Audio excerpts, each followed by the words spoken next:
WWE world wrestling entertainment में आज का वीडियो बहुत ही ज़्यादा इंपॉर्टेंट होने वाला है भाई, क्योंकि देखो इतने दिनों से मैं रट रहा था ना कि पॉडकास्ट आने वाला है, पॉडकास्ट आने वाला है। तो फाइनली आज वीडियो में हमारे गिफ्ट आ ही गए हैं और मैं इतने दिनों से इनको मना रहा हूं और ये यहाँ पे आज आ गए।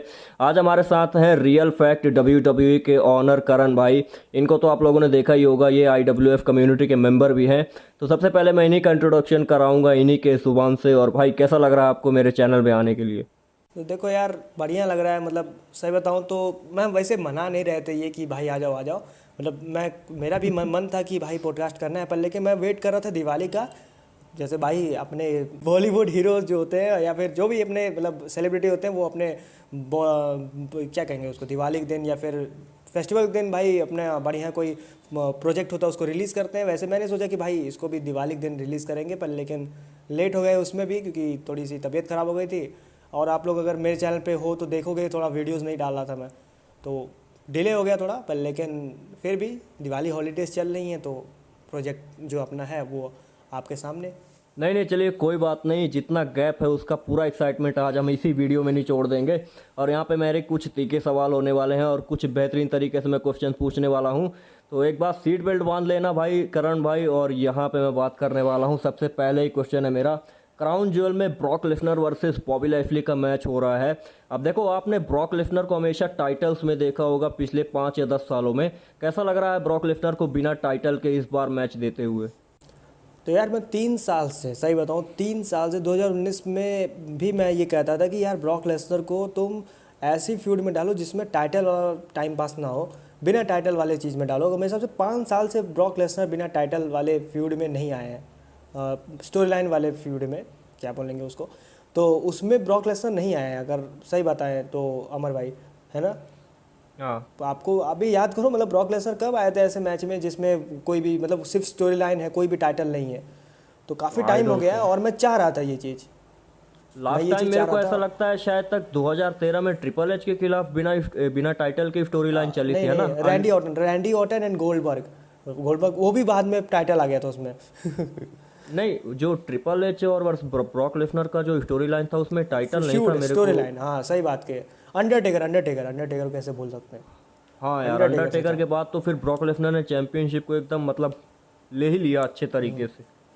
मतलब ढंग से अगर हम देखें तो स्टोरी लाइन जो रही है वो अंडरटेकर वर्सेस ब्रॉक लेसनर वाली थी। उसके बाद से ब्रॉक लेसनर का कोई मतलब स्टोरी लाइन मिल ही नहीं रही थी, उसमें बस खाली टाइटल टाइटल टाइटल चल रहा था, क्योंकि भाई डब्ल्यूडब्ल्यू के पास हाँ कोई स्टोरी लाइन थी नहीं ब्रॉक लेसनर के लिए। पर हाँ लेकिन यार, अभी ये मैं तो बहुत है। ज़्यादा एक्साइटेड हूँ ब्रॉक वर्सेस बॉबी के लिए। और मैं अपने चैनल पे इसी मैच के लिए हाइप भी बना रहा हूँ, और ये भाई डिजर्व भी करता है हाइप के लिए। और नहीं, मतलब वही सेम अच्छा चीज़ है कि भाई एक्साइटमेंट है। अच्छा। नहीं, स्टोरी लाइन से मेरे को याद आया, विंस मैकमैन की बुकिंग ज़्यादा अच्छी लगती है आपको या ट्रिपल एच की बुकिंग ज़्यादा अच्छी लगती है? और खास करके जब मैं ब्रॉक लेसनर के हिसाब से बोलूँ तो। भाई देखो, कंपैरिजन करना अभी सही तो होगा नहीं, हालांकि मेरा चैनल पे कंपैरिजन बहुत बनाया मैंने, पर लेकिन अभी तो मैं कहूँगा कंपैरिजन करना सही नहीं होगा, क्योंकि अभी ट्रिपल एच अभी नए नए आए हैं और अभी कंपैरिजन करना मतलब सही नहीं होगा। तो मैं तो यही बोलूँगा कि अभी फिर भी मतलब अगर छोटा सा कंपैरिजन करें, क्योंकि हमारी भाई एक अंदर से वो है ना कि भाई मेरा चैनल कंपैरिजन का भी रहा है, तो चुल एक रहेगी कंपैरिजन करने की। तो अगर हम लोग 2 महीने का भी ट्रिपल एच का देखें, तो मतलब अभी मुझे मज़ा आ रहा है ट्रिपल एच को देख के, कि उनका जो बुकिंग करने का स्टाइल है, जो भी मतलब जैसे रोमन वर्सेस ब्रॉक का भाई वो ट्रैक्टर वाला जो देखे थे हम लोग इंसिडेंट, तो वो चीज़ देखें। और वही चीज़ मुझे भाई मोटिवेट कर रही है क्राउन ज्वेल के मैच के लिए। मतलब मैं देखना चाह रहा हूँ कि क्राउन ज्वेल में अब क्या होने वाला है, क्या ब्रॉक लेसनर करने वाले हैं इस बार, क्या रिंग टूटेगी या फिर स्टेडियम ही टूट जाएगा या फिर भवंडर आएगा, क्या होगा वो मुझे देखना है। तो मतलब अभी कहूँगा कि अगर ट्रिपल एच ऐसे ही चलते रहे तो वो विंस मैकमैन से आगे निकल जाएंगे, मैं यही अच्छा बोलूँगा। चलिए। अच्छा, नहीं, ये ब्रॉक लेसनर और बॉबी लेस्ली के मैच के बारे में हम बात कर रहे हैं। अब देखो, बॉबी लेस्ली का भी बैकग्राउंड थोड़ा सा एमएमए स्टाइल का रहा है और ब्रॉक लेसनर का तो आप जानते हो यूएफसी हेवीवेट चैंपियन है। तो मैं ये पूछना चाहता हूँ कि आपको मोमेंटम किसकी तरफ जाते हुए दिख रहा है? मतलब बॉबी लेस्ली जीत सकते हैं या ब्रॉक लेसनर? अगर मैं नॉर्मली बोलूँ तो भाई किसी से भी हम पूछेंगे तो कहेगा कि ऑफ कोर्स, मतलब देखो ब्रॉक लेसनर जीत जाएगा। लेकिन यहाँ पे बॉबी लेस्ली भी जीत सकते हैं ऐसा मेरे को लगता है। आपको कितने परसेंटेज पॉसिबिलिटीज लगती है कि बॉबी लेस्ली जीत सकते हैं? अब जिन लोगों ने मेरा कौन जीतेगा वाला वीडियो देखा होगा ब्रॉक वर्सेस बॉबी का, उसमें मैंने यही बोला था कि ब्रॉक के भी चांस तो हैं, मतलब हर कोई अगर बोल रहा है ब्रॉक ब्रॉक, मैंने भी बोला था कि ब्रॉक ही जीतेंगे, पर लेकिन फिर भी मैंने ये भी कहा था कि बॉबी लैशली का भरोसा नहीं है। बॉबी लैशली एक ऐसा बंदा है कि जो कि मतलब अनप्रेडिक्टेबल है। तो भाई देख लो उसका मैचेस, बॉबी लैशली के मैंने मैचेस देखे हैं। रोमन रेंज के साथ एक बार मैच हुआ था, उसमें भी भाई शॉकिंगली भाई हरा दिया था रोमन रेंज को। हालांकि मुझे मालूम था रिजल्ट, क्योंकि उस टाइम थोड़े से आ गए थे बैटिंग ऑड्स पर। लेकिन अगर हम बात करें Braun Strowman versus Bobby Lashley, एक बार हुआ था रॉ पर, उस पर भी सब लोग सोच रहे थे कि ब्रॉन स्ट्रोमैन जीत जाएगा, पर लेकिन बॉबी जीता। और मतलब कोई भी मैच उठा लो बॉबी लैशली का, कुछ ऐसे मैचेस होते हैं बड़े अनप्रेडिक्टेबल होते हैं, बॉबी कभी भी जीत जाते हैं। और रॉयल रंबल वाला मैच ही देख लो, उसमें सब कह रहे थे ब्रॉक जीतेगा ब्रॉक जीतेगा, बॉबी जीत गया।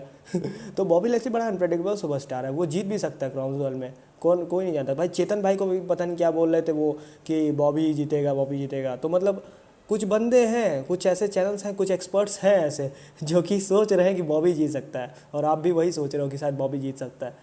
बॉबी जीत नहीं सकता है, मेरे कोई को भरोसा नहीं है। नहीं, क्योंकि मेरे को क्या लगता है कि जब बॉबी लेस्ली शुरू शुरू में आए थे ना 2007-2008 में, तो उनको WWE ने पहले 1 या 2 साल तक बहुत ही बेहतरीन तरीके से यूज़ किया था। लेकिन बाद में फिर मेरे को खुद पता नहीं लगा कि जो सेकंड रन जो बॉबी लेस्ली का चला तो उसमें WWE ने यूज़ कैसा किया। और भाई विंस एक समय मैकमैन मैं है ना। बोलता हूँ कि हाँ, मीम्स बहुत ज़्यादा बनते थे बॉबी लेस्ली में, क्योंकि बंदा खुद ही कंफ्यूज हो जाता था, बीच में अपनी स्टोरी लाइन भूल जाता था कि मैं कर क्या रहा हूँ। इतने ज़्यादा उसके ऊपर मीम्स बने हैं ना। अब देखो बॉबी लेस्ली का जब मैं बात करता हूँ तो फेशियल एक्सप्रेशंस और कैरिज्मा कितना ज़्यादा लगता है कि भाई मतलब बॉबी लेस्ली एक कंपनी का टॉप स्टार बनने को डिजर्व करता है। बॉबी लेस्ली का जो मतलब सबसे बेस्ट रन मुझे अभी तक लगा है, मतलब जब से वो रिटर्न किए हैं, वो पुराना वाला बात नहीं कर रहा, तो वो लगा है जब वो MVP के साथ थे, हर्ट बिजनेस वाला। Bobby Lashley United states champion था, बढ़िया लगता था भाई। और जो वो सबसे बेस्ट फीलिंग वो थी जब रेट्रीब्यूशन के सामने हर्ट बिजनेस आई थी, याद है, हील वर्सेस हील। हाँ हाँ। और वहाँ पे बॉब हर्ट बिजनेस मतलब कह रहा था कि हम बिजनेस के लिए आए हैं, हमें पैसा दो, हम भगा देंगे रेट्रीब्यूशन को। भाई वो सबसे मस्त मुझे लगा था। यार मेरे को तो वो ब्लड लाइन और हर्ट एकदम बिजनेस ना गैंगस्टर कॉपी वो। कैट ही पूरे लगते थे। मैं तो देखना चाहता था कि भाई सर्वाइवर सीरीज में करवा दो Hurt Business versus Bloodline. क्या मतलब देखो उसमें बॉबी लेस्ली को रोमन रेंज के जैसा और पॉल हेमन को वहां पे MVP। उसके जैसा दिखा दी, हाँ MVP के जैसा दिखाया था, और बाकी तो 2 लोग तो और थे हालांकि उनका अंतर नाम ये मेरे। था कि बॉबी लेस्ली बिजनेस कर रहा था, शेल्टन बेंजामिन और जो थे, और इधर क्या था अपना रोमन रेंज था, वो ब्रदर्स वाला था, वो भाई का यूज़ कर रहा था। अब तो घूम फिरा के भाई हो, तुम क्या ही कर लोगे। लेकिन थे छोटे उसमें भाई हो तो छोटे भाई का उनका यूज़ उन होगा ही। हाँ, लेकिन बॉबी लैशली मेरे को ऐसा लगता था कि विंस मैकमैन ने ना पूरा कॉपी कॉपी जैसा कर दिया था कि भाई स्मैकडाउन में ब्लड लाइन है, 5 लोग हैं उसमें, उसका लीडर रोमन रेंस है, तो भाई रॉ में बॉबी लैशली को घुसेड़ दो, इन्हीं में काले कालों को मिला दो सब। हाँ, कुछ हम ऐसा लोग ही किया रेसिस्ट था। नहीं हैं गाइस, हम लोग रेसिस्ट नहीं हैं। हम बस खाली लेकिन बात बोल रहे हैं कि MVP की सोच कैसी थी। नहीं नहीं, लेकिन देखो black don't crack, Bobby Lashley आज तक कभी चेंज नहीं हुआ। वो उसका उसका डेब्यू का देख लेना बॉडी, और आज का भी देख लेना, वो सेम टू सेम है। अबे भाई वही मैं सोचता हूँ, बॉबी लेस्ली कैसा बंदा है यार। मतलब वही सोचो, मतलब वो बंदा ऐसा लगता है कि वो और जवान होते जा रहा है। बॉबी अबे सही लैशली में और आर ट्रूथ WWE में 2 लोग हैं जो कभी भी एज नहीं करेंगे। मैं यहाँ पे एक चीज़ है वो बोलना नहीं चाह रहा हूँ, क्योंकि मुझे पता है कि यहाँ पे कुछ लोग मेरे पे चढ़ जाएंगे, गुस्सा हो जाएंगे, गोली गोली नहीं बोलूँगा, मतलब मारने पे उतर आएंगे। और वो ये चीज़ कि ब्रॉक लेसनर और बॉबी लेस्ली में अभी सबसे ज़्यादा फिट मुझे बॉबी लेस्ली लगता है।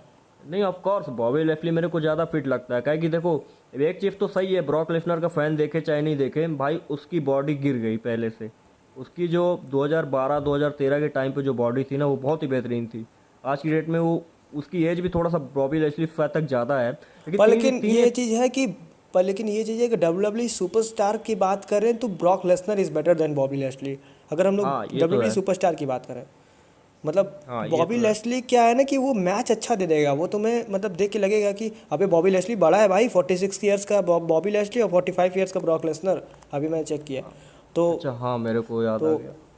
मतलब ये चीज़ कहने का है कि मैचेस के मामले में बॉबी लेस्ली बेटर है, पर लेकिन जब आ जाती है प्रोमो की, भाई प्रोमो ब्रॉक लेसनर के बेटर हो रहे हैं। हाँ भाई ये जिस तो बंदे है। को देख के कहता नहीं, था 4 साल पहले कि ये बंदा प्रोमो कट नहीं कर सकता, पर लेकिन क्या है भाई कि आ रहा है। इंटायर रन जितना भी ब्रॉक लेसनर जब से भी रहे हैं, तो भाई वो एकदम टॉप स्टार रहे हैं। और उनका स्टोरी लाइन भी एकदम बॉबी लेस्ली से हम कंपेयर ही नहीं कर सकते। बॉडी में कंपैरिजन हम कर रहे हैं, लेकिन जितने भी लोग देख रहे हैं ये मत लिख देना कि भाई कहाँ कंपैरिजन करने बैठ गए। मैं पहले ही बोल दे रहा हूँ भाई, स्टोरी लाइन में कोई यही तो कंपैरिजन नहीं होता है, है हम केवल पॉडकास्ट, बॉडी में यही तो बात होता है कर रहे थे। पॉडकास्ट। बात हम लोग कुछ और शुरू करेंगे, बात कहीं हम लोग और पहुंच जाएंगे। नहीं नहीं, ये तो सही है। अब देखिए मैं एक बात में और पहुंच यही रहा हूँ, मज़ा ये है पूछना पॉडकास्ट तो का। नहीं था। हाँ, एक बात मैं और पूछ रहा हूँ, ये पूछना तो नहीं था, लेकिन मैं ये पूछ रहा था कि देखो जब समर फ्लैम में रोमन रेंस ने ब्रॉक लेसनर को हरा दिया था ना, तो यहाँ पे लगातार आई थिंक रोमन रेंस ने 3 बार ब्रॉक लेसनर को हराया। अब मैंने जो वीडियो डाला हाँ था उसमें नीचे लोगों ने लिखा था कि भाई अब हो सकता है कि ब्रॉक लेसनर का टाइम आ गया है। मैं ये पूछना चाहता हूँ कि आपको क्या लगता है कि कितने साल तक और ब्रॉक लेसनर कंटिन्यू कर सकते हैं WWE में, और रिटायरमेंट वगैरह के बारे में आप बताइए कुछ। भाई, अभी 45 ईयर्स का है ब्रॉक लेसनर। डब्ल्यूडब्ल्यू में मैक्सिमम सुपरस्टार 50 तक जाता है। ब्रॉक को देख के लगता नहीं कि वो 50 तक जाएंगे। मे बी 47 48, मतलब 2-3 साल और यही कहेंगे हम लोग, क्योंकि 50 तक तुमको लगता है ब्रॉक लेसनर जाएगा? ब्रॉक लेसनर जैसा बंदा वो 50 आई तक नहीं डोंट जाएगा, थिंक सो मतलब भाई, जाना जो चल 50 साल की, जाएगा। इमेजिन करो 50 साल की उम्र में कैसे F5 मारेगा वो। नहीं, अरे ब्रॉक लेसनर कर सकता है, ऐसा नहीं है।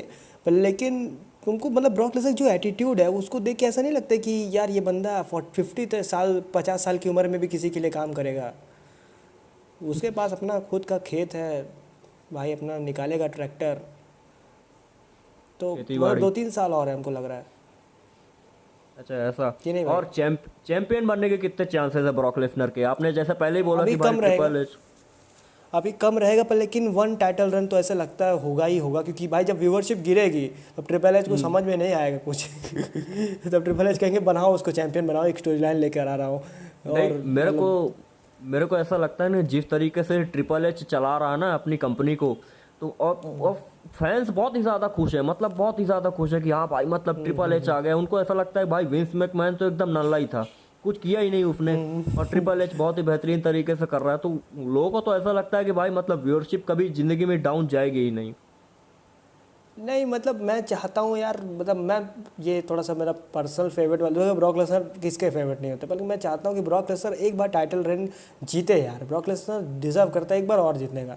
और वहाँ पर जैसे मतलब ऐसे रहे कि ब्रॉक लेसनर टाइटल जीता और वो हील चैंपियन रहे, जैसे एक बार हुआ था 2020 में ड्रू मैकिंटायर आके हराया था। वैसे ही कोई हाँ फेस सुपरस्टार आए और फिर वो ब्रॉक लेसनर को हराए और वो रिटायर कर दे ब्रॉक लेसनर को, ऐसे रहे। हाँ मतलब ऐसा होना चाहिए, और अलग अलग ब्रांड में अगर रहे तो सही है। रोमन रेंस से अगर कोई एक चैंपियनशिप ले ले, उस फिर बाद में ब्रॉक लेसनर जीत जाए, तो रॉ का चैंपियन ब्रॉक लेसनर, स्मैकडाउन का चैंपियन रोमन रेंस, तो उसमें मतलब कुछ अभी हम ज़्यादा लोग अच्छा। डिस्कस करेंगे ये चीज़, भाई याद दिलाना कि रोमन रेंस के टाइटल एंड के बारे में भी डिस्कस करेंगे। नहीं नहीं, मैं करूंगा, उसके आगे ही आने वाला है। अब देखो रोमन रेंस आपने बोल दिया ना, तो मैं आज के ही सेगमेंट के बारे में थोड़ा सा बात कर लेता हूँ। मैं नहीं मतलब है तो कल का, लेकिन हमारे यहाँ इंडिया में भाई सवेरे 5 बजे आती है फ्राइडे नाइट स्मैकडाउन। मैं उसको बोलता हूँ सैटरडे मॉर्निंग स्मैकडाउन। यहाँ पे आप लोगों मैं ने भी देखा होगा जे उशो ने किस वीडियो में नहीं तरीके से बोलता चुल पर। कर दी थी, है ना। हाँ नहीं, मैं ये बोल रहा हूँ कि जे उशो ने किस तरीके से चुल कर दी थी, और भाई रोमन रेंस किस तरीके से देख रहा था उसको। यहाँ पे ये वाला सेगमेंट आपको कितना अच्छा लगा? भाई जब मैं पहली बार सेगमेंट देखा तो मेरे को थोड़ा सा, पता नहीं क्यों, मुझे पता नहीं, ये सिर्फ मुझे ही लगा। और मैं अपने एक सब्सक्राइबर से बात भी किया था, तो मुझे थोड़ा सा ओवर एक्टिंग लगा था रोमन रेंस की तरफ से। पता नहीं क्यों, ये बहुत लोग गुस्सा हो जाएंगे, इनफैक्ट कोई भी गुस्सा हो सकता है, आप भी गुस्सा हो सकते हो कि ये कैसे बोल रहा है। पता नहीं क्यों लगा था, पर लेकिन फिर मैं चेतन भाई का रिव्यू देखा तो उन्होंने कहा कि भाई तुम ये भी तो सोचो कि जो डब्ल्यू सुपरस्टार्स है वो एक कट में करते हैं, ये हॉलीवुड नहीं है। तो फिर मैंने रियलाइज़ किया कि हाँ भाई एक ही कट तो है, तो थोड़ा सा तो हो सकता है, इंसान वो भी है। तो मतलब जो रोमन रेंस का रिएक्शन होते थे, याद है 2021 में, मतलब ब्रॉक लेसनर का रिटर्न हुआ तो रोमन रेंस का रिएक्शन याद है कैसे होता था, वो हाँ फेस भाई। कैसे बनाता था। तो उसके कंपैरिजन में अगर हम देखें ना, तो रोमन रेंस थोड़ा सा ऐसे लगा कि वो उतना सीरियस नहीं था 2021 में होता था, पर लेकिन फिर भी वो थोड़ा सा था। पर लेकिन सेगमेंट की बात करें जो सैमी ज़ेन ने किया था, भाई वो उसी वाला जो भी था, मतलब वो जिसमें जे उसो वो कंट्रोल कर रहा था, हंस रहा था, हंसने वाली चीज़ वो कंट्रोल कर रहा नहीं था, नहीं, तो अब वो मैं ये, बहुत ही बढ़िया लगा मुझे। नहीं नहीं, मैं यही पूछने वाला था, ये हंसने वाला ना, मेरे को ऐसा लगा कि ना थोड़ा सा स्पॉइल हो गया, क्योंकि पीछे फिर वो जिमी ऊशो भी हंस रहा था, थोड़ा थोड़ा रोमन रेंस को भी हंसी आ रही थी, और भाई भाई उतना जे तो ऊशो तो मतलब हंसा ही यही जा रहा बोलूँगा था वो कि एकदम। वही मैं फिर वही बोलूँगा कि ये जैसे मैंने अभी बोला कि मुझे थोड़ा सा ओवर एक्टिंग लगा था रोमन रेंस का, पर लेकिन फिर वही कहूँगा कि भाई हॉलीवुड नहीं है, यहाँ पे एक ही कट में सब होता है, तो कितना कॉमेडी कंट्रोल टाइप की हो करेंगे गई थी, बेचारे, वो थोड़ा भी तो। बहुत लगता है। वो हाँ भाई सीरियस वो चीज़ थोड़ी, हाँ। बनाया तो अरे ट्रिपल नहीं, एच ने एकदम पर लेकिन सीरियस ही था। वो रिलेटेबल भी लगा, वो रिलेटेबल लगा। नहीं, कभी कभी होता है कि भाई 3 बंदे दो बंदे लड़ रहे हैं, तीसरा बंदे जाके उसमें कुछ ऐसा बोल देता है कि दोनों बंदे हंसने लगते हैं। ऐसा होता है लाइफ में, रियल लाइफ में भी। तो वो हाँ चीज़ ये ऐसा तो लगा है। मतलब कि 2 बंदे फाइट कर रहे हैं, तीसरा आके ऐसी कुछ बात बोल दिया कि दोनों बंदे हंसने लगे और वो झगड़ा शांत हो गया।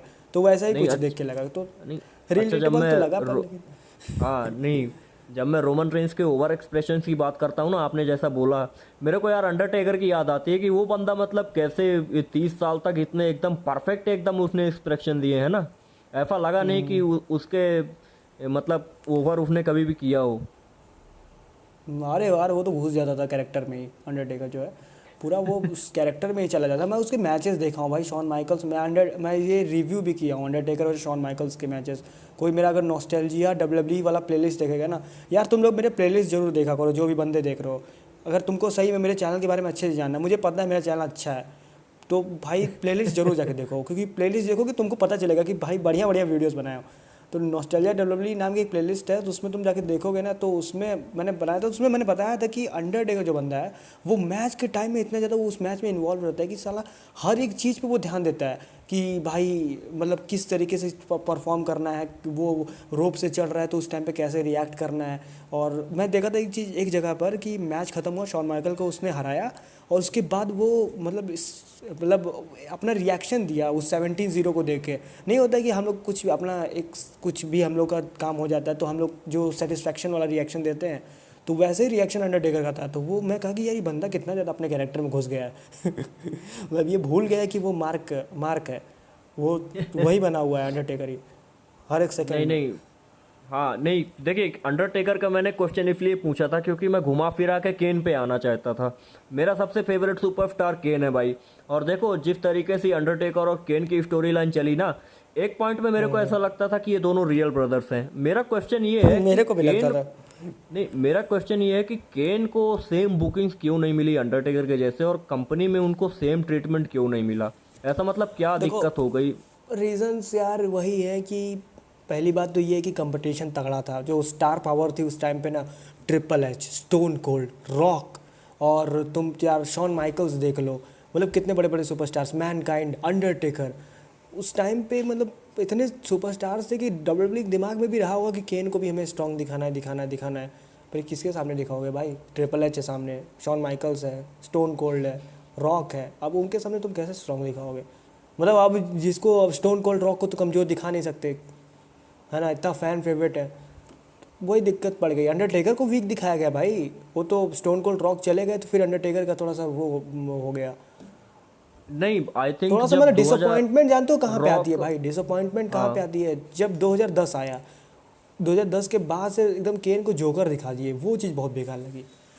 आपको याद है शायद तक कि 2010 में केन WWE वर्ल्ड हेवीवेट चैंपियन बने थे। अंडरटेकर को हरा के ना, कुछ ऐसे ही फ्यूड चल रही थी उसमें, अंडरटेकर से बार बार मैच हो रहा था, अंडरटेकर को हरा दिया था। एक बार तो मनी इन द हाँ बैंक कैश इन करके भी केन जीता था।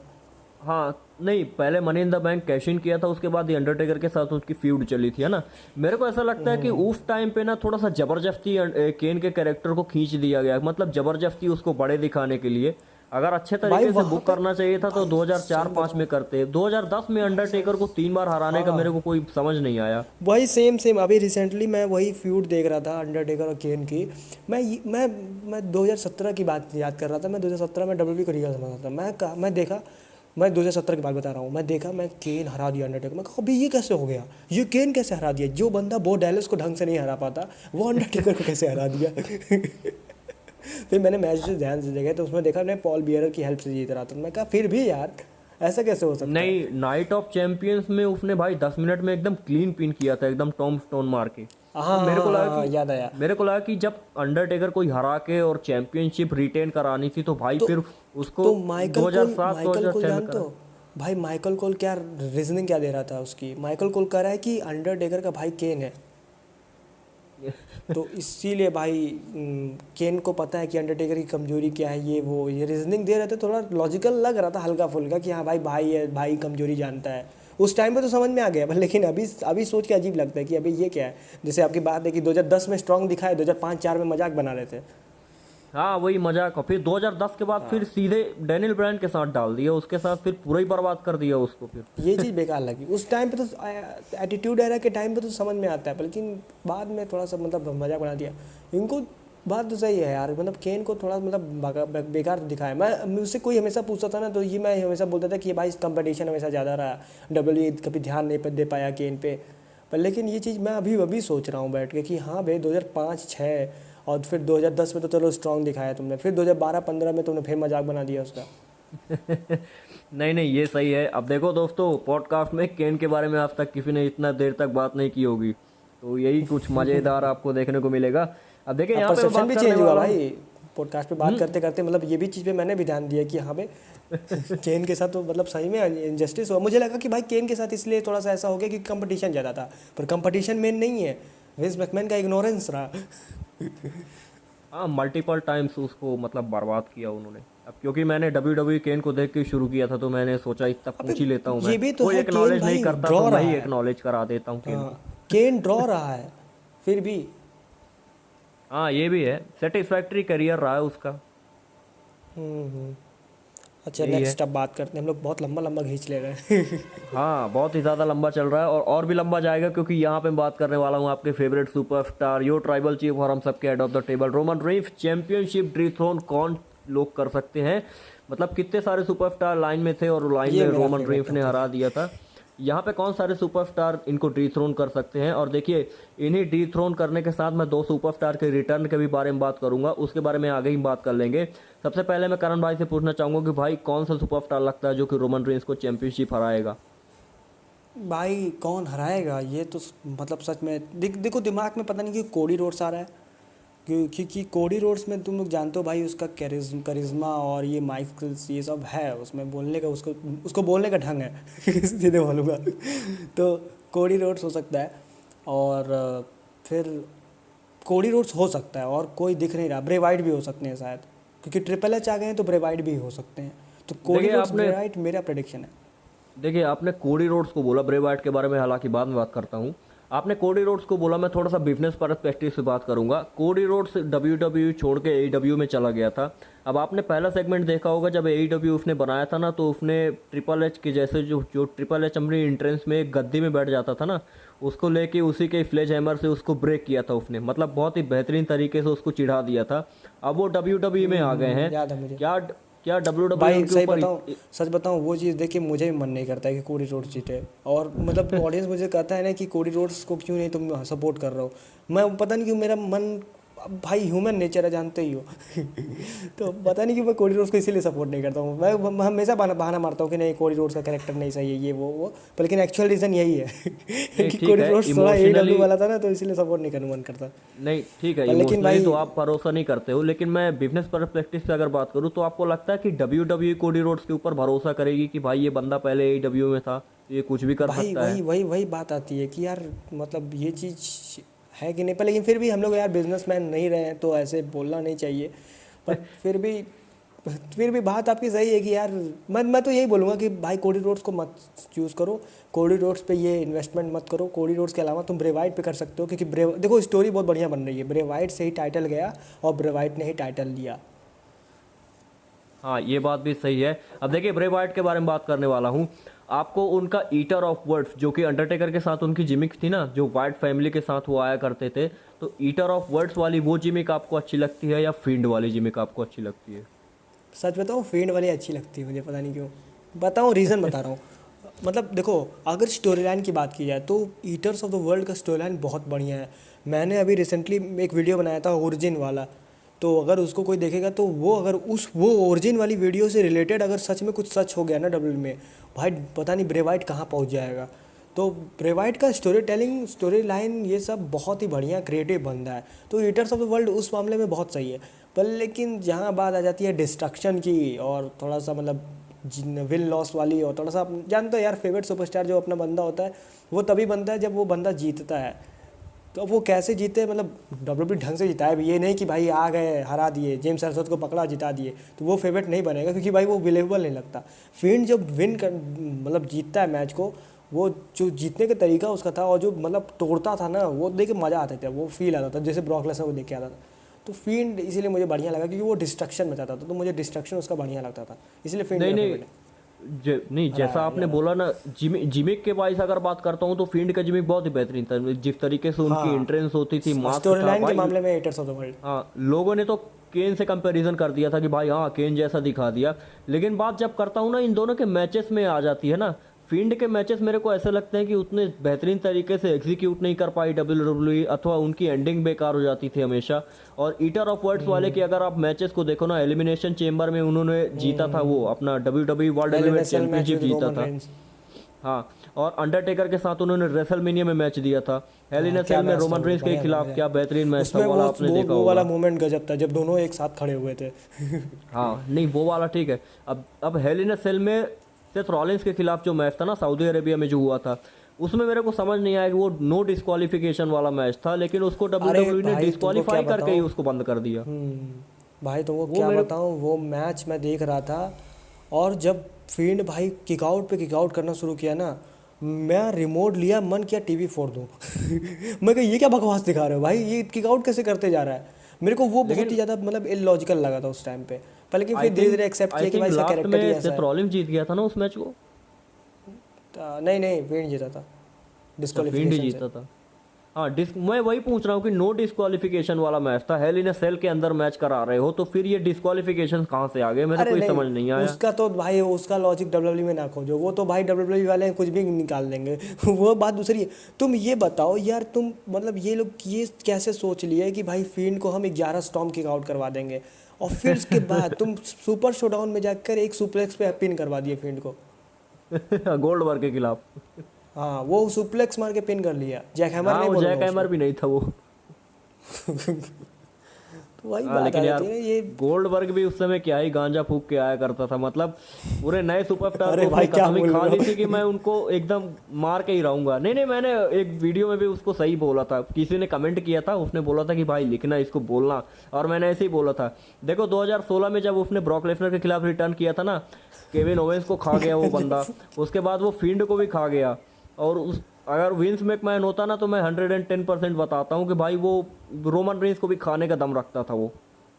हाँ, सुनने में आया था कि उस टाइम पे गोल्डबर्ग ने कहा था कि रोमन को हरवा दो और फिर समर स्लैम में रोमन का रिटर्न करवाना, फिर वो मुझे हरा देगा, 4 महीने मैं चैंपियन रहूंगा, ऐसा कुछ सुनने में आया था। पता नहीं वो उसने सच था कि उसने नहीं। अभी कुछ दिन पहले स्टेटमेंट दिया था कि भाई रोमन रेंस लड़की जैसा स्पीयर मारता है, तो वो बोलता है कि मैं एक लास्ट मैच और देना चाहता हूँ। तो विंस मैकमैन अगर होता ना, तो वो मैच करा भी देता वो।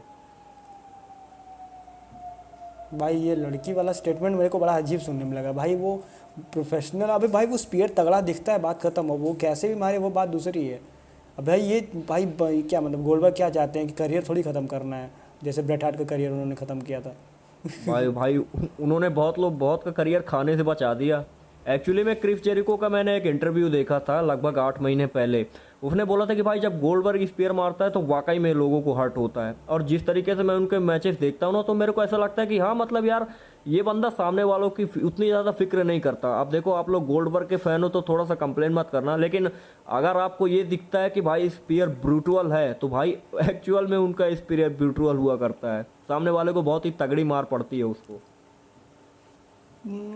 बट फिर भी मतलब गोल्डबर्ग को मैं हेट नहीं करता, पहले बहुत हेट करता था, 2020 में मैंने बहुत हेट किया था गोल्डबर्ग को, क्योंकि वो फील्ड वाला केस था ना। पर लेकिन फिर जब गोल्डबर्ग ने एक दिन बोला कि यार देखो यार मेरा उस दिन नहीं था, मतलब ये चीज़ कि मतलब मैंने ये डिसीजन मेरा नहीं था, विंस मैकमैन का डिसीजन था। और फिर बाद में गोल्डबर्ग ने भाई कितने सुपरस्टार्स को पुश भी किया, रोमन रेंस को पुश किया बाद में आके, और ये ड्रू मैकिंटायर को पुश किया, बॉबी लैशली को पुश किया। तो फिर मैंने गोल्डबर्ग को हेट कम कर दिया। मैं कहा कि भाई क्या जरूरत है हेट करने की, भाई बंदा तो सुन तो रहा है ऑडियंस की, और मैचेस में एफर्ट भी लगाता है गोल्डबर्ग। भाई क्राउन जोल वाला मैच देखो कितना भाई बंदे ने मेहनत किया था उस मैच में। नहीं, अब उस आई एज में थिंक भाई उतना जब से नहीं आई थिंक जब से WWE में गोल्डबर्ग आया ना, मेरे को लगता है कि बॉबी लेफ्ली के खिलाफ ही उसका सबसे बेस्ट मैच रहा था, करियर बेस्ट। वो मेरे को उसके पहले वो भाई 4 मिनट में मैच खत्म कर देता था वो बंदा। बॉबी लेफ्ली के खिलाफ उसने मेरे को लगता है कि भाई कुछ अरे ढंग का मैच दिया मेरी वीडियोस की लेंथ देख के कई लोग कहते हैं कि तुम गोल्डबर्ग फैन लगते हो, 2-3 मिनट में वीडियो खत्म। मगर तुम भाई थोड़ा सा मजबूरी समझो यार, थोड़ा टाइम नहीं मिलता है एडिटिंग का। गोल्डबर्ग भी मजबूर है भाई रेफलिंग एबिलिटी से। आप टाइम से मजबूर। हालांकि फिर नहीं भी नहीं, मैं देखो आज भाई कितने मिनट का मैच हो गया मेरा आपके साथ। 30 मिनट से कितने ज़्यादा ही मिनट हो चल गए? रहे हैं। हाँ, देखो भाई मैच देने का मतलब दम है मेरे पास, ऐसा नहीं है, बस खाली थोड़ा सा टाइम लिमिट वो वाला दिक्कत रहता है। काश हम भी 15-16 साल के होते। हाँ यार वो सबसे सही था यार, उस टाइम तो फाड़ के रख देते यूट्यूब पर। हमारे ज़माने में थोड़ा सा जल्दी इम्प्रूवमेंट कर देता ना अंबानी, जल्दी लेके आता थोड़ा सा नेट वगैरह तो हम भी जल्दी चैनल बना देते। लेकिन खैर मज़ा उसके आता आगे हम, हाँ उसके आगे हम 2-3 सुपरस्टार्स के बारे में और बात करने वाले हैं। अब भाई देखो रैंडी ऑर्टन के रिटर्न के बारे में बताओ यार कुछ। मैं तो स्पोर्ट्स कीड़ा के भाई आर्टिकल मैंने पढ़ते अपडेट पढ़ते सुन नहीं मेरी रहा आंख में यार। दर्द हो चुका है। ये पता नहीं कब आने वाला है, क्या है इनका। भाई मैं अपडेट सुन नहीं रहा। मैं एक अपडेट देखा तो उसमें कह रहा था कि इस साल नहीं आएगा। और अब अपडेट मैंने रैंडी ऑर्टन को सुना नहीं यार, तो मैं इस पर क्या बोलूँ। मतलब ये तो फैक्चुअल वाली अपडेट बात हो ना, अब इस पर मैं ऐसे थोड़ी बोल दूंगा कि अरे देखो इंजरी सही है, मैं डॉक्टर थोड़े हूँ। नहीं तो मैंने इस पर जितने अगर आप जितने न्यूज़ सुन रहे हो तो। म- मैंने जितनी न्यूज़ पढ़ी है ना, उनकी 3 सर्जरीज हुई थी। एक सर्जरीज अच्छा ऑलमोस्ट हो चुकी है और एक होनी बाकी है, नवंबर के एंड में होगी एक। अब यहाँ पे बहुत सारे अच्छा लोगों अच्छा ने कहा था कि भाई वो रॉयल रंबल तक आ सकते हैं। अब डेवन पेपर व्यू तो अच्छा। कैंसिल ही हो गया ऑलमोस्ट, तो डेवन पेपर व्यू में तो आने ही नहीं हाँ। वाला। नेक्स्ट ईयर बहुत सारे लोगों ने बोला था कि भाई डेवन पेपर व्यू में भी आ सकता है। तो यहाँ पे मैं ये बोलने वाला हूँ कि भाई अगर रैंडी ऑर्टन आता है तो क्या उसके चैंपियन बनने के चांसेस हैं या नहीं है, ये इसके बारे में थोड़ा ना सा आप बताओ। क्योंकि बहुत सारे लोग रील्स वगैरह डालते हैं भाई रैंडी देखो, ऑर्टन को चैंपियन बना दो। समर स्लैम 2023 तक रैंडी ऑर्टन क्या, ब्रॉक लेसनर के चैंपियन बनने के चांस नहीं है। मतलब ब्रॉक लेसनर का कोई भरोसा नहीं है, ब्रॉक लेसनर गलत नाम ले लिया मैंने। मतलब बहुत सुपरस्टार्स के चांस नहीं है कि वो चैंपियन बन जाएंगे, क्योंकि दोनों चैंपियनशिप रोमन रेंस के पास रहेगी। हाँ हाँ, और आपने बहुत मुझे पता है मुश्किल से आपने ही किस शायद चीज़ रोमन के रेंस बारे एक में आध बोला चैंपियन। है। नहीं, आप मेरे को पता है आपने शायद तक इसको किस चीज़ के बारे में बोला होगा। मैं उसी चीज़ के बारे में पूछ ही लेता हूँ भाई, पूछना भूल गया था मैं। ये रॉक अरे वर्सेस एक मिनट, रोमन रेंस का एक मिनट, रेसलमेनिया हम लोग मैच हो पॉडकास्ट कर सकता है या रहे नहीं हो हैं। सकता। एक बात पे हम लोग, मतलब हम लोग एक टॉपिक से एकदम दूसरे टॉपिक पे चले गए, और वो टॉपिक ये था कि रोमन रेंस को डिथ्रोन कौन करेगा। मैंने अपने नाम अच्छा तो बता दिए कि कोडी रोड्स। आपने अपना नाम बताया था कि नहीं वीडियो में? मैं- भाई देखिए मैंने तो बताया नहीं था, लेकिन मेरे को 2 कारण लगते हैं जिससे रोमन रेंस की चैंपियनशिप डिथ्रोन होगी।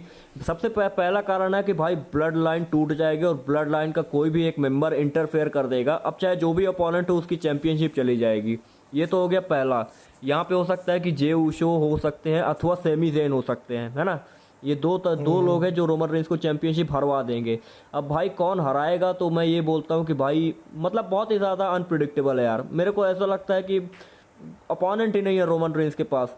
कोडी रोड्स है तो मैंने यार मैं पहले ही सच बोला कि सच भाई बताऊं, कोडी मैं कैसे वो। चाहता हूँ कि रोमन रेंस कैसे हारे। अच्छा पहले बता दो, पहले बता दो, हाँ बोलिए बोलिए। पहले बता दो भाई। आप पहले आप बताओ, फिर उसके बाद मैं बताता हूँ। नहीं तो नहीं फिर देखिए, ऐसे फिर हम लोग भटक जाएंगे। मैं तो भाई होस्ट कर रहा हूँ, तो पहले आप ही बताओ फिर मैं अपना बता देता अरे हूँ। नहीं, मैं फिर हम लोग भटक जाएंगे, मुझे पता है। एक बार अच्छा भटक चुके ऐसा। हैं। देखिए मेरे को लगता है कि भाई रेसलमेनिया तक रोमन रेंस चैंपियनशिप नहीं हारेगा। अब क्योंकि उसका सबसे बड़ा रीजन है कि अगर रॉक वर्सेस रोमन रेंस हो रहा है रेसलमेनिया में, है ना, तो हाँ, तो वहां फिर पे summer rock, slam Roman Reigns. हाँ समर फ्लैम में रोमन रेंस चैंपियन हारेगा। ये हो सकता है कि भाई, मेरे को ऐसा लगता है कि रॉक अगर रोमन रेंस को चैलेंज करेगा ना तो वो नॉन टाइटल मैच होने वाला है। तो यहाँ पे हो सकता है कि भाई या तो रोमन रेंस पहले ही चैंपियनशिप को ड्रॉप कर दे, अथवा चैंपियन बन के वो मैच में जाए लेकिन चैंपियनशिप उसकी दाव पे ना लगी रहे। ये ऐसा हो सकता है। तो पहली बात, अगर रॉक आ रहा है और अगर रेसलमेनिया में रॉक वर्सेस रोमन रेंस का मैच होगा तो रेसलमेनिया तक तो भाई रोमन रेंस की चैंपियनशिप कोई नहीं लेने वाला। उसके बाद एक पॉइंट में भाई उसको चैंपियनशिप हारना है, तो यहाँ पे मैं बोलता हूँ कि भाई ब्रे वायट हो सकते हैं सबसे बड़े ओपोनेंट, और फिर उसके बाद हो सकते हैं भाई रैंडी ऑर्टन। मेरे को ऐसा लगता नहीं कि भाई रैंडी ऑर्टन के अलावा कोई बड़ा ओपोनेंट उसके लिए बचा होगा डब्ल्यूडब्ल्यूई में। देखो ब्रॉक लेसनर तो भाई वो जाने नहीं वाले, लगातार कितनी 3 बार बार हार आएंगे? चुके हैं। हाँ वो लगातार 3 बार हार चुके हैं, तो ब्रॉक लेसनर अगर जीत भी जाते हैं ना तो उतना ज़्यादा उनका बनेगा नहीं कि भाई हाँ भाई ब्रॉक लेसनर को बना दिया भाई है। सही, एकदम बहुत सही बात बोला आपने। जीत भी जाएंगे ना तो कोई मतलब नहीं है। हाँ मतलब देखो 2 साल से रोमन रेंस चैंपियन है, तो किसी अच्छे स्टार को जीतना चाहिए। अब यहाँ पे जो भी जीतेगा तो उसको बहुत ही ज़्यादा तरीके से अटेंशन मिलेगा। तो मैं कोडी रोड्स और ब्रे वाइट के ऊपर जाना चाहता हूँ। उसके अलावा सेम अगर मैं वही बात बोलता हूँ भाई मैंने भी सेथ बोला। Rollins, Seth Rollins, Seth Rollins हाँ तो मेरे सेथ को रॉलिंस, सबसे अरे बड़ा सेथ रॉलिंस को हम लोग कैसे भूल गए भाई, विजनरी जय बाबा भाई, रॉलिंस। तो सेथ रॉलिंस विजनरी, भाई इसमें विजनरी और भाई शील्ड का मेंबर था वो। रोमन रेंस से उसका भाई खून का वही नाता वही तो नहीं केन है वाली लेकिन स्टोरी गहरा लाइन, नाता है। केन वाली स्टोरी लाइन, केन अंडरटेकर वाली, कि भाई सेथ रॉलिंस रोमन रेंस को पूरा एकदम अच्छे से जानता है। तो देखिए अलग अलग से मैं जानता 3 है पे वो। लॉक करता हूँ मैं, है ना। मैं कोडी रोड्स को हाँ, मैं सबसे भी नीचे ढकेल देता सेथ हूँ रॉलिंस क्योंकि का नाम बिजनेस लेता हूँ। पर्सपेक्टिव से मैं बात करता हूँ, तो मेरे को सबसे ऊपर ब्रे वाइट लगता है। उसके बाद मेरे को लगता है रैंडी ऑर्टन, फिर सेथ रॉलिंस लगता है। कोडी रोड्स को मैंने अलग कर दिया है। अब जैसे आप चाहते हैं कि ब्लड लाइन में कोई धोखा दे और रोमन रेंस हार जाए, मैं क्या चाहता हूँ ना यार, मैं अग्री करता हूँ, और अगर ऐसा हुआ तो मज़ा तो आएगा। आपने जैसे बोला कि ब्लड लाइन से कोई सोलो सिकोआ या फिर जे उसो, ठीक है, वो चीज़ नहीं तो नहीं, सही है। उसका उसका एक सबसे बड़ा रीज़न है, उसका सबसे बड़ा रीज़न ये है कि भाई देखो, रोमन रेंस ब्लड लाइन के कारण अपनी चैंपियनशिप को बचाता है। अब देखो ड्रू मैकिंटायर में हाँ, भी सोलो सिकोआ ने और हेल्प यही किया। ब्लड लाइन उसके समर स्लैम चैंपियनशिप को में ले भाई डूबी। ब्रॉक लेसनर तो 5 लोग से लड़ रहा था, उसके पहले भी ब्लड लाइन किन्नत हाँ। कर देती है। तो भाई ब्लड लाइन अगर चुल नहीं करे ना, तो रोमन रेंस अकेले में बहुत ही वीक चैंपियन दिखता है मेरे को। हाँ, तो वो बहुत ही लॉजिकल लग रहा है आपकी बात कि ब्लड लाइन की वजह से ही बचे रहे थे, और ब्लड लाइन ने इनको ले डूबा। बाकी मैं क्या चाहता हूँ ना कि रोमन रेंस को कोई ऐसा बंदा हराए जो कि भाई पहले तो ब्लड लाइन को पूरा साफ कर दे, मतलब वो दिमाग लगाए, और ये काम सेथ रॉलिंस के अलावा और कोई नहीं कर सकता, कि जो कि दिमाग लगा के पूरा पूरा ब्लड लाइन का ब्रेकअप करवाए, रोमन रेंस को अकेला टारगेट बना दे। जैसे रॉयल लंबल याद है, रॉयल लंबल में सेथ रॉलिंस ने किया था, उसको बैन कर दिया था, पॉल हेमन बाहर थे ही, और रोमन हाँ रेंस मेरे हो को गए थे याद है। अकेले, और फिर उसके बाद रोमन रेंस को क्लीन हराया। मेरे को क्योंकि उसमें अगर वो, इंटरेस्ट ज़्यादा मेरे को उसमें इंटरेस्ट ज़्यादा आ गया था भाई, क्या कि भाई वो शील्ड वाला एक कॉस्ट्यूम पहन के घुस गया उसी पुरानी हाँ, थीम सॉन्ग में। और जान तो अगर रोमन रेंस को क्लीन हराएगा कोई बंदा ना, और कोई नया बंदा रहेगा, तो भाई होगा क्या ना कि भाई ये बात बहुत ज़्यादा फैल जाएगी इंडिया में भी, लोग बहुत ज़्यादा लोग सपोर्ट कर लेंगे उस फेस सुपरस्टार को कि भाई ये बंदा रोमन को हरा दिया, क्लीन हरा दिया। मतलब लोग दिमाग में रख दिया ना कि ये हार ही नहीं रहा, हार ही रहा, तो वो बंदा बहुत ड्रॉ बन सकता है। ब्रॉन ब्रेकर को मैं कहता था पहले, लेकिन अभी ब्रॉन ब्रेकर को देख के पता नहीं क्यों नहीं कहता हूँ कि मैं ब्रॉन ब्रेकर को चाह रहा हूँ, लेकिन मतलब चाह रहा हूँ मतलब कि ये बंदा हराए रोमन को। तो नहीं नहीं, ये तो ठीक है। ब्रॉन ब्रेकर को मैं सपोर्ट नहीं कर रहा इस मामले में, पता नहीं क्यों, आई डोंट नो, पता नहीं क्या हो गया ब्रॉन ब्रेकर को देख के। पहले तो मैं सपोर्ट कर रहा था, पता नहीं अब क्या हो गया। एलन नहीं नाइट नहीं, एक बंदा है, पर लेकिन एलन नाइट का एज पता नहीं कितना है, कितना है एलन नाइट का हम एज। नहीं हम भाई वो तो बहुत दूर की बात हो गई। हम लोग एक बड़े सुपरस्टार को भूल रहे हैं भाई, ड्रू मैकिंटायर का थर्टी क्या नाइन चांस है? ईयर्स अरे ड्रू मैकिंटायर, पर लेकिन ड्रू मैकिंटायर बेवकूफ़ कैरेक्टर है, मतलब गाली नहीं दे रहा हूँ मतलब वो बंदा मास्टर माइंड नहीं है, जैसे मैं चाह रहा हूँ यार वो बंदा कर देता, हरा देता है, क्लीन हरा सकता है ड्रू मैकिंटायर, पर लेकिन ड्रू मैकिंटायर थोड़ा सा मतलब बेवकूफ़ जैसा है। मगर सेथ रॉलिंस ये काम अच्छे से कर सकता है, सेथ रॉलिंस पूरा पूरा ब्लड लाइन साफ कर दे, और फिर वो क्लीन हराए रोमन रेंस को। तो आई थिंक मतलब क्लैफ मैं एट द चाह रहा हूँ ना कैस्टल ड्रू कि मैकिंटायर के लिए लास्ट चांस था, मतलब रोमन रेंस को हराने का, है ना?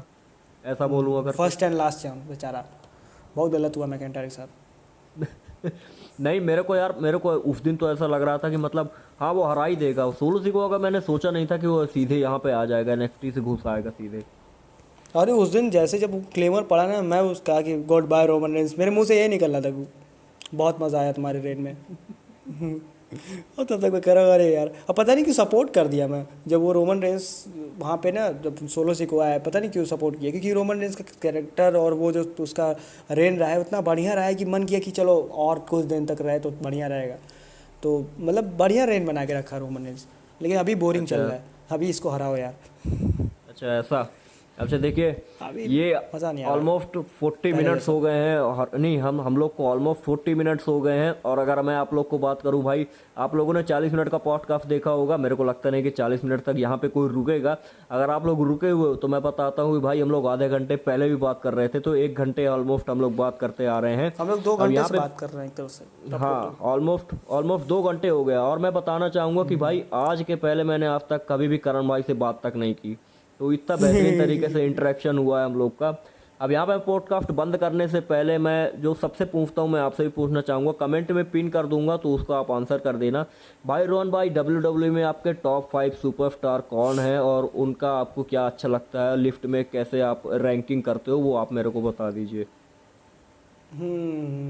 अब वो रेसलिंग हिंदी में वो न्यूज़ आएंगे वो बताएंगे ना क्योंकि आपने बोला क्या भाई रोहन भाई बताओ अरे यार भाई करण भाई, मैं कितनी बार भी नाम भूल जाता हूँ यार। मैं करण भाई मैं, मेरे को याद रहता है उसमें, लेकिन वो निकल जाता है मेरे को बार बार उस मुंह से। एक्चुअली हुआ क्या है मतलब ना कि मैं वीडियोस में जल्दी अपना नाम बताता नहीं हूँ, तो बहुत लोग कंफ्यूज होते हैं। आज एक पॉडकास्ट हुआ था सुबह में, तो उसमें भी वो पूछ रहा था भाई तुम्हारा नाम क्या है, तो मैं बताया करण भाई। नहीं नहीं, sorry, apologise for your name. लेकिन मैं बोलना चाहूँगा कि भाई कोई बात नहीं। आपके टॉप 5 सुपरस्टार कौन से हैं और आप उनको किस तरीके से रैंकिंग में रखते हो और किस तरीके अब से वैसे आपकी मेमोरीज ये वगैरह मैंने हैं? सोचा था ये मैंने सोचा था कि इस पर मैं वीडियो बनाऊंगा, पर लेकिन चलो भाई ठीक है, यहीं पे बता देते हैं। तो नंबर 5 पे हैं, नहीं नंबर 1 पे चलो शुरू करते हैं। नंबर 1 पे है अंडरटेकर, और अंडरटेकर को भाई तुम लोग जानते हो कितने बड़े superstar all time greatest of all time है, तो अंडरटेकर, और अंडरटेकर की वजह से एक तरह से मैंने डब्ल्यूडब्ल्यू देखना स्टार्ट भी किया है, तो अंडरटेकर है। नंबर 2 पे हैं the big red machine Kane, brothers of destruction के अगले मेंबर केन है, और केन का तो भाई जानते हो करिश्मा कितना तगड़ा है भाई, तो केन। एंड नंबर 3 पे हैं the beast incarnate Brock Lesnar तो ब्रॉक लेसनर है। मैं चिल्ला देता, रात है इसलिए मैं चिल्लाया नहीं, थोड़ा ये हम लोग वीडियो रात में शूट कर रहे हैं तो इसलिए मैं चिल्लाया नहीं, वरना मैं चिल्ला देता पक्का। ब्रॉक लेसनर भाई तुम लोग अब बताना ही क्या है ब्रॉक लेसनर के बारे में, वीडियो में जो देखता हूँ वो समझ जाता है वो ये ब्रॉक लेसनर का फ़ैन है। और फिर 4th नंबर पे आते हैं the tribal chief Roman Reigns, और रोमन रेंस ऐसा नहीं है कि भाई ये रोमन रेंस को मैंने उसी तरह 4 पे कर दिया, क्योंकि भाई देखो डब्ल्यूडब्ल्यू 2016-17 में स्टार्ट किया मैंने भी देखना वापस से, तो रोमन रेंस को मैंने देखा तो फिर रोमन रेंस फेवरेट बन गए, और बाकी ट्राइबल चीफ का कैरेक्टर इतना बढ़िया रहा है तो इसलिए मैंने टॉप 5 में रखा।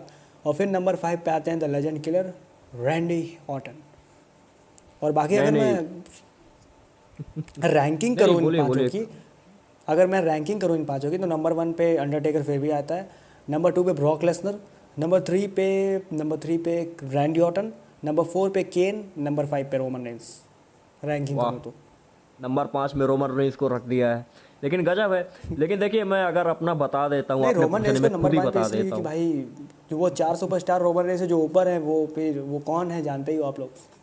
हाँ नहीं, अब देखो दोस्त, अगर इन्होंने रोमन रेंस को 5वें नंबर में रखा है ना, मैंने इनसे ऑल टाइम ग्रेट्स वाले पूछे थे, all time top 5 of all time. अब मैं अगर अपनी बात अगर अरे भाई, अरे मुझे लगा फेवरेट्स की बात कर रहे हो, अरे सॉरी यार नहीं मैंने फेवरेट्स की बात की है, लेकिन मैंने ऑल टाइम को बोला है, मतलब जब से WWE है तब से ऑल टाइम आपके फेवरेट्स मुझे लगा ऑल टाइम सुपरस्टार्स की बात है, तो मैं रोमन रेंस को नहीं घुसाता, रोमन रेंस को भी नहीं लाता, बहुत सुपरस्टार्स को नहीं लाता यार। हाँ तभी भी अंडरटेकर आता उसमें, पर लेकिन अंडरटेकर आता नहीं मैं अपनी लिस्ट बताता हूँ नहीं शायद तक मैं अपनी लिस्ट बताता हूँ। देखिए लिस्ट में 5वें नंबर जो मैंने सुपरस्टार को रखा है ना, वो है भाई एल्बर्टो डेल रियो। अब भाई करण भाई भी सुन के थोड़ा सा शॉक हो जाएंगे कि भाई ये कौन सा सुपरस्टार है। थोड़ा सोचा मैंने, नहीं आपको पता होगा शायद तक, अगर आप लोगों ने देखा होगा तो। मैं देखो 2008 से WWE को देख रहा हूँ, पीजी एरा में अगर आप फेवरेट सुपरस्टार की बात हो रही है ना, हाँ फेवरेट सुपरस्टार तो आ ही सकता है। अगर पीजी एरा में कोई भी एक सुपरस्टार जिसने अपनी जिमिक को रियल बना दिया ना, वो है भाई एल्बर्टो डेल रियो। अगर आप आज की डेट में भी आप जाके थोड़ा सर्च करोगे ना, एल्बर्टो डेल रियो लिखोगे, उसके आगे उनका नेटवर्थ अलग से ही आ जाता है। मतलब उनका जिमिक ही ऐसा था कि भाई इसके पास बहुत ही ज़्यादा पैसे हैं, मेक्सिको का ग्रेटेस्ट एक्सपोर्ट रेफलर ये करता है। और भाई वो रेंट में अपनी कार लेके आता था, लैम्बोर्गिनी, पोर्शे, ये सब एक हमेशा वो अपनी रेंटेड कार में आता था, हर एक एंट्री मारता था। तो उसका इतना बेहतरीन करिश्मा था, इतना बेहतरीन चार्म था। ब्रॉक लेसनर भी है भाई फिर ब्रॉक लेसनर को देख, ब्रॉक लेसनर अभी भी सोशल मीडिया पे नहीं है यार। हाँ लेकिन भाई ब्रॉक लेसनर तो रियल में ही फाइटर है, तो उसका तो कुछ कह ही नहीं सकते। लेकिन वो भाई रियल में उतना बड़ा बिजनेसमैन नहीं है, वो तो अभी जेल में सड़ रहा है, एल्बर्टो डेल रियो। लेकिन उसमें कैरिज्मा ऐसा था, उसका जिमिक ऐसा था, मेरे को लगता है मतलब हो सकता है कि भाई बाई चांस उसने इतना अच्छा प्ले कर दिया हो।